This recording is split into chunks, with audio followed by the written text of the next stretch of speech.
निसार में तेरी गलियों के ए वतन कि जहां चली है रस्म कि कोई न सर उठा के चले। जो कोई चाहने वाला तवाफ को निकले, नजर चुरा के चले, जिस्मो जाम बचा के चले। है अहले दिल के लिए अब ये नज़्मे बस्तो कुशाद कि संगो खिश्त मुक़य्यद हैं और संग आज़ाद। बहुत है जुल्म के दस्ते बहाना जू के लिए, जो चंद अहले जुनू तेरे नाम लेवा हैं। बने हैं अहले हवस मुद्दई भी मुनसिफ भी, किसे वकील करें किससे मुनसिफी चाहें। मगर गुजरने वालों के दिन गुजरते हैं, तेरे फिराक में यूं सुबह शाम करते हैं। निसार में तेरी गलियों के ए वतन कि जहां चली है रस्म कि कोई न सर उठा के चले। अस्सलाम वालेकुम पाकिस्तान। इंतहाई अफसोसनाक दिन, जितना अफसोस किया जाए उतना कम है। आज रात पाकिस्तान के सीनियर सहाफ़ी और तज्ज़िया निगार जनाब अरशद शरीफ साहब, जिन्होंने पाकिस्तान में इन्वेस्टिगेटिव जर्नलिज्म की नई बुनियाद रखी और ऐसे ऐसे शानदार प्रेसिडेंट सेट किए अपनी कामयाब रिपोर्टिंग से माशाल्लाह, कि पाकिस्तान का हर करप्ट फर्द अरशद शरीफ का नाम सुनकर कानों को हाथ लगाता है। आज रात जिस बेदर्दी से उनको शहीद कर दिया गया, इस उम्मीद में कि शायद उनकी आवाज दबाकर उनको खत्म कर दिया जाएगा, वो नहीं जानते थे कि अरशद शरीफ तो अमर हो गया। आप अब अपनी उल्टी गिनती गिननी शुरू कर दीजिए, जो भी लोग इसके पीछे हैं। हम कानूनी चाराजोई का आगाज तो कर चुके हैं। इंशाल्लाह हमें अदालत से उम्मीद भी है कि चीफ जस्टिस साहब हमें इंसाफ देंगे। आज मैं आपको कुछ शॉकिंग डिटेल्स बताऊंगी अरशद शरीफ साहब के साथ जो वाकया पेश आया, ये सारा मामला क्या था और किस तरह से पाकिस्तान की मौजूदा इंपोर्टेड हुकूमत उनको पाकिस्तान बुलवाने के लिए प्रेशराइज कर रही थी यूएई की हुकूमत को, उस पर भी बात करेंगे। और जो हमें अरशद शरीफ साहब के वकील ने डिटेल्स बताई, उनको वो भी मैं आपके साथ शेयर करूंगी। और अरशद शरीफ साहब की वालदा ने जो दिल चीर देने वाले कुछ बातें की, बयानात दिए, जो रिक्वेस्ट की, वो भी मैं आपके सामने रखूंगी। लेकिन सबसे पहले नाजरीन, इससे पहले कि मैं आपसे ही वो तमाम डिटेल्स शेयर करूं जो भले जितनी भी डिस्टर्बिंग है लेकिन अवाम तक पहुंचानी बहुत जरूरी है, इससे पहले मैं जरा आपको अरशद शरीफ साहब का एक तारीखी क्लिप सुनाना चाहूंगी, जिसकी वजह से अरशद शरीफ के सर की कीमत लगाने पे तुल गए सारे करप्ट अनासिर, जिसकी वजह से अरशद शरीफ से मसला था कि ये करप्शन के खिलाफ आवाज क्यों उठाता है। वो जो नेटफ्लिक्स सीरीज की भी बात की जा रही है कि वो बाकायदा एक मूवी बना रहे थे जिसमें वो तमाम तर करप्ट अनासिर को बड़े जबरदस्त तरीके से एक्सपोज करने जा रहे थे। तो जाहिर है कि ये जो भी शख्स इसके पीछे है, जो भी मकरूह किरदार इसके पीछे हैं, उनसे कहां ये बर्दाश्त हो सकता है कि पाकिस्तानी अवाम के आगे वो बेनकाब हो। तो मैं जरा ये क्लिप आपको सुनाऊं और उसके बाद हम प्रोग्राम का आगाज करते हैं। ये जरा क्लिप सुने। से बड़ी क्लियर है। ये कह रहे हैं कि जी हम फिर बता देंगे, हमें दीवार से ना लगाए, हमें बताएं ना, क्या बताएंगे कि हमने डीले की, हमने चोर दरवाजे से इक़्तिदार लिया, हमने वोट को इज्जत दो का बयानिया जो मरियम नवाज ने बनाया था दफन किया, जो चे गुवेरा नवाज शरीफ बना हुआ था, हमने केसेस के लिए NRO 2 हमने उस पर सील लगाई, हमने ये डीलिंग की थी। हमने ये डील की थी कि शहबाज शरीफ को वजीर आजम जिस दिन उस पर पर्दे जुर्मायद होना था कि पर्दे जुर्मायद नहीं होगी और इसको बचा लिया जाएगा। हमजा शहबाज को हमने बनाना है। कोई पंजाब असेंबली में 8 मार्च के बाद जो प्रोसेस शुरू हुआ, जहांगीर तरीन को मिला लो, अलीम खान मिला लो, ये प्रेस कॉन्फ्रेंसेज होगी, बताएं फिर सारी खुल के डीलें क्या हुई है। ये समझते हैं कि आवाम जो है बेवकूफ है। अवाम ने बड़ा जोर से बता दिया है निकल के, और पूरे पाकिस्तान में, एक जगह पे नहीं पूरे पाकिस्तान में, खैबर से लेकर कराची तक हर सूबे में आवाम ने बताया और बड़ी जोर से बताया कि करप्शन हमें काबिल कबूल नहीं है। जो भी ये बंद कमरों में डीले कर रहे हैं, जिन्होंने भी इनके साथ डीले की है, इनके पास अब कोई चेहरा नहीं है लोहे के चने बनने के वाली मोमेंट पे दोबारा उस पर वापस जाके कि जी हम ये कर देंगे तो हम वो कर देंगे, तो नवाज शरीफ ये बता देगा तो नवाज शरीफ लड़ लेगा। नवाज शरीफ पे आके ये सारे कवानीन खत्म होने चाहिए। और जिसने इस मुल्क का पैसा लूटा है, जो ये मंडियां लगाते 1988 से छांगा मांगा से इन्होंने ये काम शुरू किया, आज तक चल रहा है। सिंध हाउस में ये चीजें रिपीट हुई। हमारे बच्चों का क्या यही मुस्तकबिल है कि यहाँ करप्शन चलती रहेगी और उसकी कीमत हम देते रहेंगे? हमारे बच्चों का यही मुस्तकबिल है कि 60% आबादी जो है वो करप्शन और गुर्बत की सतह से नीचे रहेगी? हमारे बच्चों का यही मुस्तकबिल है कि वो स्कूल नहीं जाएंगे और इनके बच्चे वहां पे फिर तस्वीरें आती है जी हार्वर्ड और कैम्ब्रिज से वो निकल के आ गए और बड़ी कामयाबियां उनको मिल गई है? कहां से आता है ये पैसा? कि मेरा आपका आवाम का पैसा है। जिसमें ये सारा खिलवाड़ खेलते हैं, बंद कमरों में डीले करते हैं, इनके चेहरे जिस तरह बेनकाब हुए इस साजिश में नून लीग के जो इन्होंने अपना बयानिया दफन किया, इनको अब पंजाब में भी जगह नहीं मिलेगी। और जरदारी साहब जो कल वहां पे बैठे हुए थे, सबसे ज्यादा खतरा यह कि सिंध में ये हालात ना बन जाए जो सिंध के इंतखाबात से ये भागे, NA 245 से ये भागे, लोकल इलेक्शन से वहां पे भागे। इसलिए भागे कि नजर आ रहा है कि एक वेव आई हुई है, पाकिस्तानी कौम जो है इस वक्त टोटली डिफरेंट मूड में, जो इस वक्त आपने मुल्क की मैशत का हाल कर दिया है कि जी हम तजर्बाकार टीम है। इस हालदार 2016 में बात हो रही थी कि ना के लैंड माइन्स लगा के गए, बड़ी मुश्किल से इकॉनमी आपकी हुई। अब वही बात है कि इमरान खान लैंड माइन्स लगा के गए, हम आपका बोझ उठा रहे हैं, आप बोझ नहीं उठा रहे, आप अपने करप्शन के केसेस बचा रहे हैं, आप अपना करप्शन का माल बचा रहे हैं। दिखाएं इसकी पूरी प्रेस कॉन्फ्रेंस ख्वाजा साहब की, पता लगे कौम को कि ये चेहरे हैं जो हमेशा समझते हैं कि अवाम बेवकूफ है, आएंगे प्रेस कॉन्फ्रेंस करेंगे, नया बयानिया बना लेंगे और बंद कमरों में बैठ के डीले करते हैं अपने NRUs की। पहले इन्होंने डील की जनरल मुशर्रफ के दौर में और जमहूरियत के नारे दी, ये चार्टर ऑफ डेमोक्रेसी हो गया 2006 और इसके बाद ये नहीं होगा। हर वो गंदा काम इन्होंने सियासत में किया है जो आवाम को आके कहते हैं कि हम नहीं करेंगे और फिर वही हरकतें करते हैं। जी ख़वातीन और हज़रात, आपने सुना ये अरशद शरीफ साहब की बड़ी ज़बरदस्त बंग एक छोटी सी तकरीर थी जो उन्होंने लाइव ट्रांसमिशन के दौरान ARY न्यूज़ पर की, और यही वो वजह थी प्रिसाइजली जिसकी वजह से पाकिस्तानी अवाम के दिल में अरशद शरीफ कुछ यूं घर कर गए हैं कि आज मैंने मर्दों को, ख़वातीन को, बुजुर्गों को, बच्चों को धाड़े मार मार के रोते हुए देखा है वहां पे। जिस तरह से मैं तो जाहिर है मेरे बहुत सारे सीनियर कॉलीग्स भी बहुत परेशान थे, अपसेट थे। खावर घुमन खासतौर पे उनके बहुत ही बेस्ट फ्रेंड थे खावर घुमन, तो उनकी फैमिली का हिस्सा एक तरह से थे, इतनी क्लोज उनकी दोस्ती थी, वो बहुत ज्यादा अपसेट थे। मैंने उनको रोते हुए देखा। ऑब्वियसली इमरान रियाज खान, सदीक जान, मोहित पीरजादा, क्या है, काशिफ अब्बासी, अतर काजमी, ये सब बहुत ज्यादा मैंने अपसेट देखे। और अतर काजमी तो बल्कि बहुत ज्यादा रो भी रहे थे, और उन्होंने अरशद साहब की वालदा को कहा कि आंटी मैं आपको एक वाकया भी सुनाना चाहता हूँ कि जिस दिन इमरान खान साहब ने हमें प्राइम मिनिस्टर ऑफिस बुलाया और आखिरी जो हमारी मुलाकात थी उनका इख्तिदार ख़त्म होने से पहले, तो उसमें जब मीटिंग शुरू होने लगी तो खान साहब ने कहा कि अरशद तुम तो यार सर पे कफन बांध के चल रहे हो, तुम तो इतना ज़बरदस्त काम कर रहे हो, माशाल्लाह, तुम इधर आओ, तुम मेरे पास बैठो आके। यानी इस तरह इमरान खान साहब ने प्रोटोकॉल दिया अरशद शरीफ को, और क्यों ना देते। आज पाकिस्तान की कौम आप देखें किस तरह से आके धाड़े मार मार के रो रही है उस नुकसान पर कि हमारा कौमी असासा चला गया। तो सबसे पहले तो मैं रियासत पाकिस्तान से रिक्वेस्ट करना चाहूंगी कि पाकिस्तान के कौमी परचम में लपेट कर इनके जस्ते खाकी को सुपुर्द खाक किया जाए। और अब आते हैं जरा उन डिटेल्स की तरफ जो कि बहुत अहम है आपके साथ शेयर करनी। अगेन रियासत पाकिस्तान से रिक्वेस्ट है कि जितनी जल्दी हो सकता है इनके जस्ते खाकी को पाकिस्तान लाया जाए। मरियम औरंगजेब भी आई थी वहां पर ताजियत के लिए, तो उन्होंने, मैं वहीं मौजूद थी, तो उन्होंने हमें बताया कि हुकूमत कोशिश कर रही है कि जितनी जल्दी हो सकता है इनको लेकर आए अरशद साहब की जस्ते खाकी को। और जाहिर है कि इनकी वालदा को, इनके बच्चों को, इनकी जो बीवी थी, उन सब को एक वो देखें तो सही अपनी आंखों से कि हुआ क्या है उनकी आंख के तारे के साथ, बल्कि पूरी कौम की आंख के तारे के साथ। बताया ये जा रहा है कि पहले अरशद शरीफ साहब यूके में थे, जब पाकिस्तान से गए, जब उनको वो एक लेटर मौसूल हुआ था और पता लगा था कि सुपारी लग गई है इनकी गर्दन पे, इनके सर की कीमत लग गई है, तो अरशद शरीफ साहब पेशावर एयरपोर्ट से पहुंचे थे इंग्लैंड, लंदन चले गए, वहां से वीलॉग्स भी करने शुरू किए उन्होंने। उसके बाद ये चले गए UAE। जब मुत्तहिदा अरब इमारात ये गए हैं तो वहां पे बताया ये जा रहा है, अरशद साहब के जो वकील हैं उनका भी, शोएब रज़ाक साहब, बैरिस्टर शोएब रज़ाक, उनका भी ये कहना है, और भी कई जरा इसको कंफर्म कर रहे हैं कि हुकूमत पाकिस्तान ने प्रेशर डालना शुरू कर दिया कि आप हमारे इस बंदे को पाकिस्तान वापस भेजें, वो वीज़ा ना दे UAE की गवर्नमेंट। उसके बाद अरशद शरीफ साहब के पास यही ऑप्शंस थी कि या तो वो पाकिस्तान वापस आते, और पाकिस्तान में आप देख लें जो आजकल हालात चल रहे हैं, सियासी मुखालिफिन को किस तरह से नंगा करके तशद्दुद किया जा रहा है, तो सहाफ़ी तो छोड़ दें, फिर उनके साथ क्या करेंगे। दूसरी ऑप्शन ये थी कि किसी ऐसे मुल्क में चले जाएं कि जहां पे वीजा ऑन अराइवल, यानी पहुंचने के बाद वीजा मिल जाए। अब वो बहुत ही लिमिटेड चॉइस रह जाती है, बहुत ही कम ममालिक हैं, श्रीलंका हो गया, केनिया हो गया, श्रीलंका की वैसे, और कतर, 3, श्रीलंका, केनिया और कतर।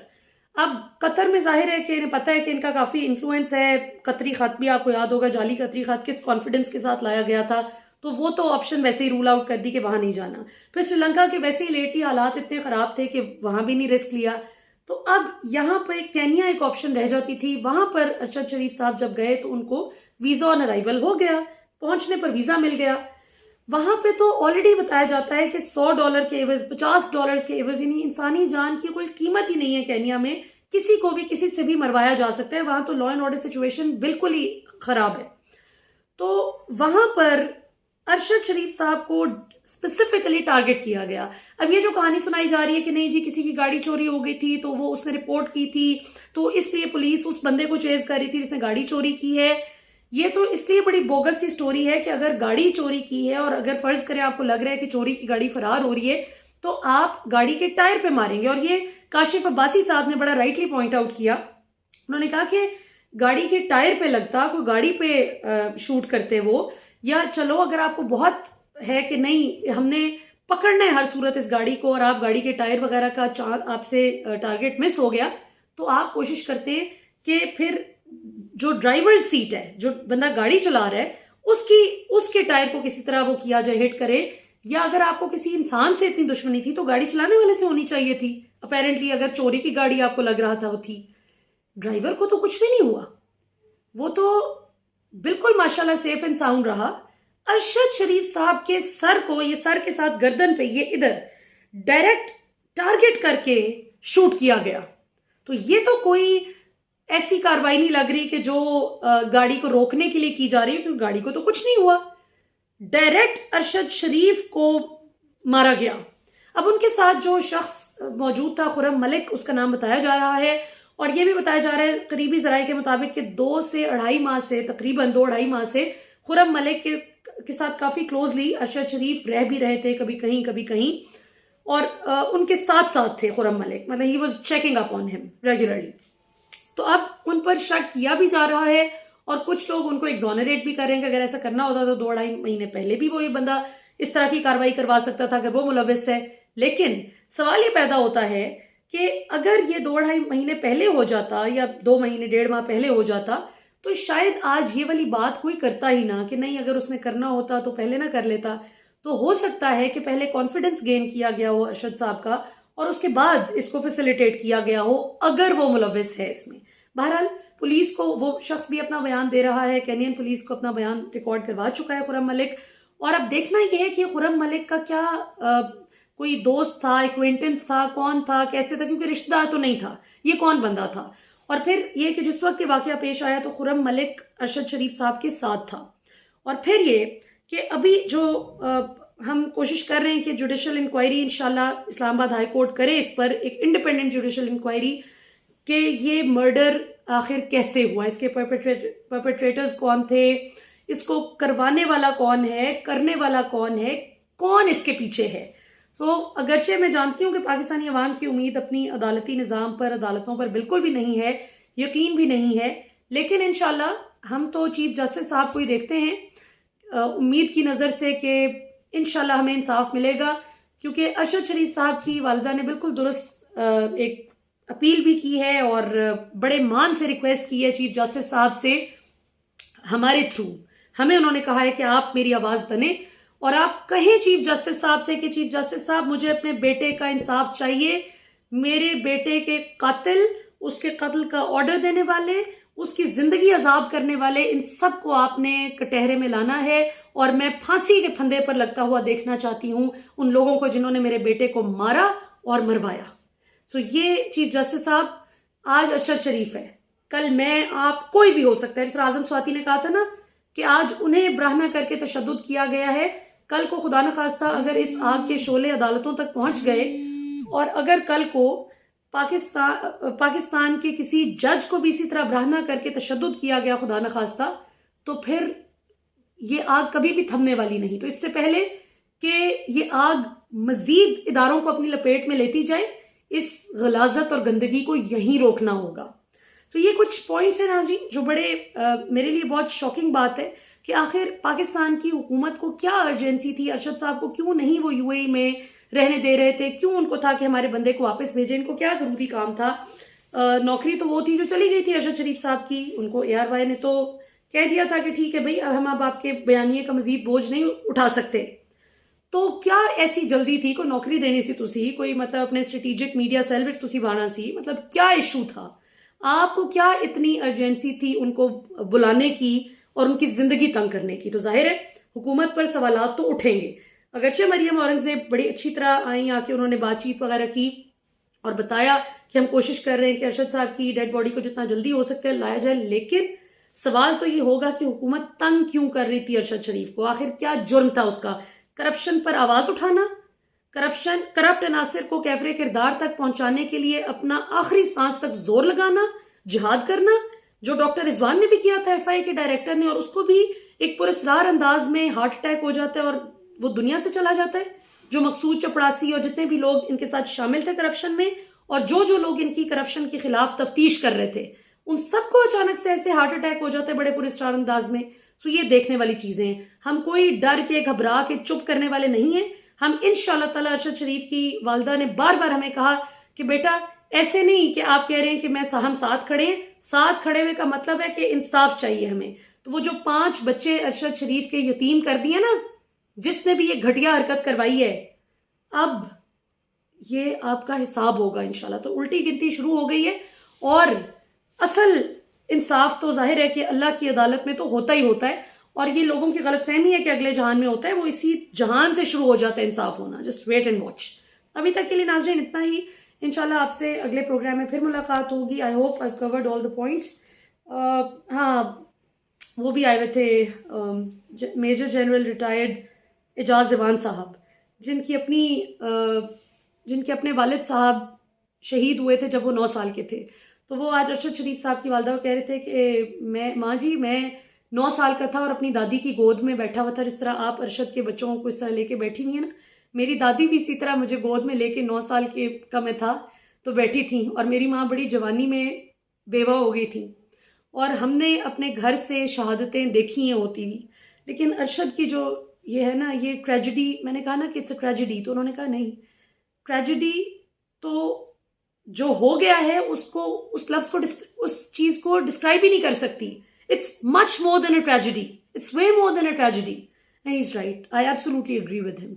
अभी तक के लिए इतना ही नाज़रीन। इंशाल्लाह विल कीप यू पोस्टेड। हम अपना इंसाफ और अपना हक लेके रहेंगे इंशाल्लाह। जिंदगी तो उतनी ही थी अरशद साहब की जितनी थी, लेकिन जिसने ये गलत फेल करके अपने हाथों में उनका लहू ले लिया, उसको हम कभी माफ नहीं करेंगे, ये कौम कभी माफ नहीं करेगी इंशाल्लाह।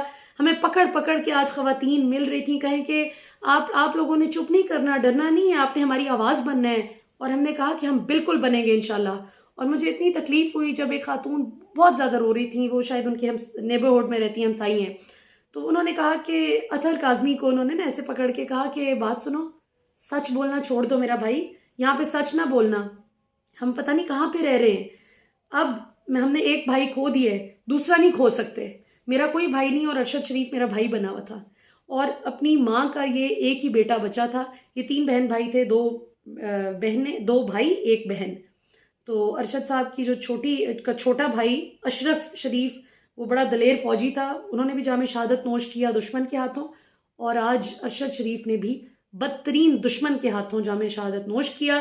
सो मुझे उम्मीद है कि हमारी सिक्योरिटी के इदारे, हमारी अदालतें, ये सब मिलकर इंशाल्लाह उस मुजरिम तक पहुंचने में हमारी मदद करेंगी कि जो अरशद शरीफ का दुश्मन है। क्योंकि अरशद शरीफ पाकिस्तान का मुकदमा लड़ रहा था, पाकिस्तान की हकीकी आज़ादी का मुकदमा लड़ रहा था, और उसको इंसाफ दिलाना हर पाकिस्तानी शहरी का अब ये फर्ज भी बन चुका है और कर्ज भी बन चुका है, जो अरशद शरीफ का हमने चुकाना है। अभी तक इंशाल्लाह। अभी तक के लिए इतना ही। पाकिस्तान जिंदाबाद।